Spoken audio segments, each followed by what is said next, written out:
Les uns et les autres connaissent que Dieu est un. En France, au dialogue islamo-chrétien, on doit essayer aussi d'avoir une solidarité avec ceux qui, en Syrie, en Palestine, en Égypte, travaillent pour le vivre ensemble, parce qu'il y en a aussi. Il faut aussi se dire ça, c'est que dans les pays arabes, il y a aussi des musulmans qui défendent les chrétiens. Je pense que c'est important de le savoir. Là, vous avez excellemment résumé la situation. Je voudrais juste vous dire un exemple. La ville qui a été honorée d'être le lieu de la naissance de Jésus-Christ est désertée par ses habitants chrétiens.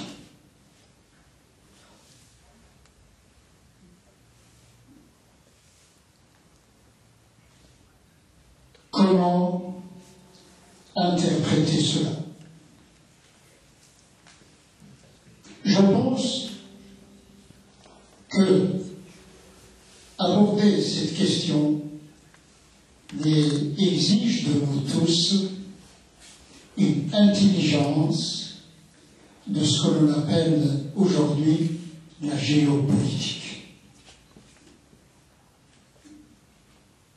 Les uns et les autres connaissent que Dieu est un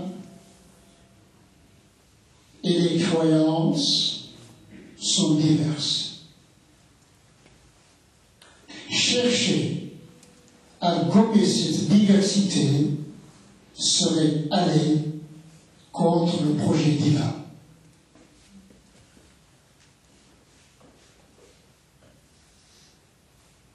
Aujourd'hui,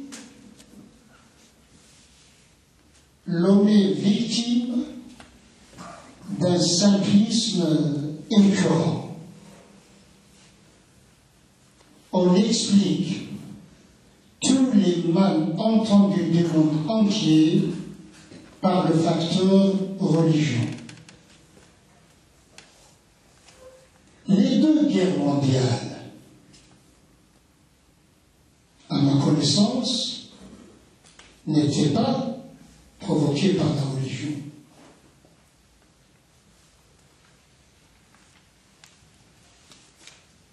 C'est très dangereux de se complaire dans ce type de simplisme.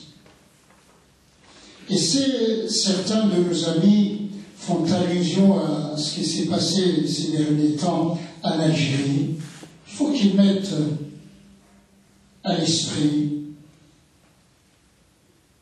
ce mouvement qui a précédé et qui a accompagné la politique sauvage de l'administration américaine de Bush. En Algérie, les chrétiens, notamment catholiques ou protestants, comme disait le père Christian Delorme, vivaient depuis très longtemps. Il ne faut pas oublier, je répète l'analyse judicieuse de Christian Delorme, il ne faut pas oublier que le colonialisme a instrumentalisé les chrétiens. Heureusement que beaucoup de chrétiens qui tissaient des liens de fraternité et d'amitié avec les musulmans d'Orient, heureusement qu'ils ont pu éviter de tomber dans ce piège. Les chrétiens d'Orient n'avaient aucun complexe. Les musulmans d'Orient n'avaient aucun complexe. Je me rappelle d'un grand lettré chrétien qui a doté la bibliothèque arabe de chefs-d'œuvre qu'a-t-il dit? Je suis coranique, le Coran de culture et de confession chrétienne. Ces deux ailes ont permis aux sociétés plurielles de se détacher de ce qui rend chacun d'entre nous infra-humain pour s'envoler vers les sphères les plus hautes de l'amour de Dieu. L'amour de Dieu pour les vrais croyants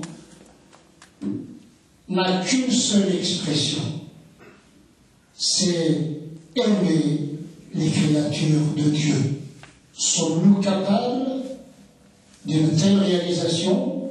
C'est un défi à relever.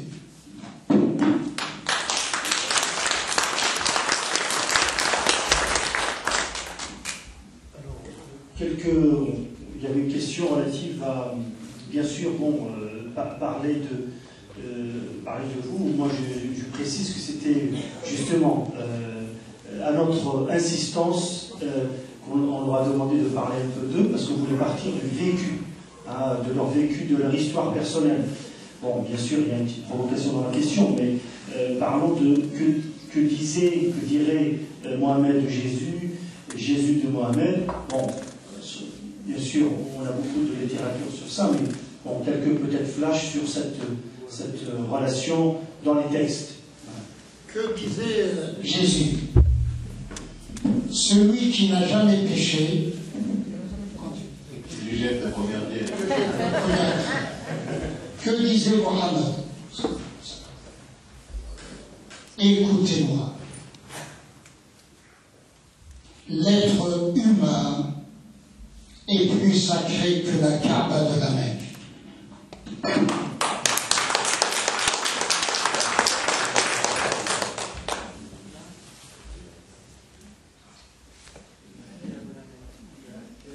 La question, donc, bien sûr, on ne peut pas, bien sûr, éviter. Les médias, hein, bien sûr, bon, ça rejoint un peu la remarque de tout à l'heure, bien sûr, l'environnement qui agit sur nous, mais au-delà de cet environnement, hein, qui peut être négatif, etc., quel regard, quelle responsabilité avons-nous? Mais bien sûr, sont liés, alors, les médias qui parlent toujours de la gare de départ, des effets néfastes.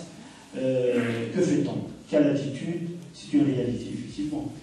Que fait-on? Bon, je pense qu'il y a eu déjà quelques débuts de réponse, mais bon, peut-être qu'on a besoin aussi de réécouter, de se renforcer sur les attitudes à avoir face à un déferlement peut-être de flash, d'images négatives qui essayent de nous tirer vers le bas. Bon, voilà, donc... et vous avez l'impression de redire des choses hein, depuis toutes ces années, mais bon, on a besoin peut-être des fois de les redire. Moi, je dis souvent qu'on a les médias qu'on mérite.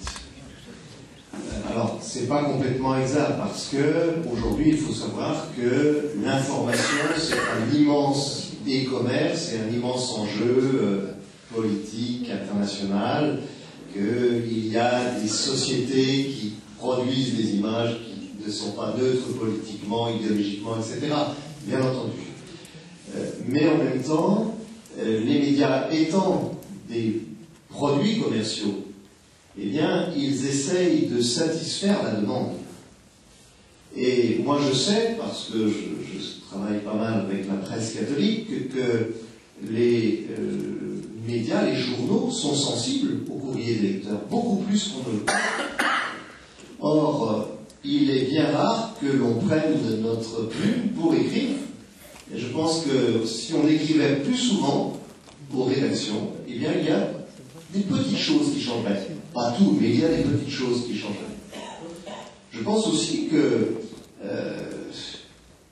on fait certains choix dans les médias. Pourquoi est-ce qu'il y a plus de gens qui regardent TF1 que de gens qui regardent Arte? Je crois que Arte, c'est 500 000 téléspectateurs. Alors, je ne dis pas que tout ce que dit Arte est parfait, mais si je compare Arte à TF1, il me semble que Arte aide plus les gens à réfléchir, montre la complexité des réalités. Bon. S'il y a moins de téléspectateurs d'Arte, c'est sûr que TF1 peut continuer à faire du spectacle. Je dis TF1, ça peut donner d'autres chaînes, etc. Bon, maintenant, les choses vont aussi bouger, puisque, avec la TNT, souvent d'ailleurs, les familles qui sont liées à l'histoire de l'immigration ont été pionnières parce qu'on voulait avoir les chaînes des pays d'origine, etc. Donc, vous avez déjà diversifié beaucoup.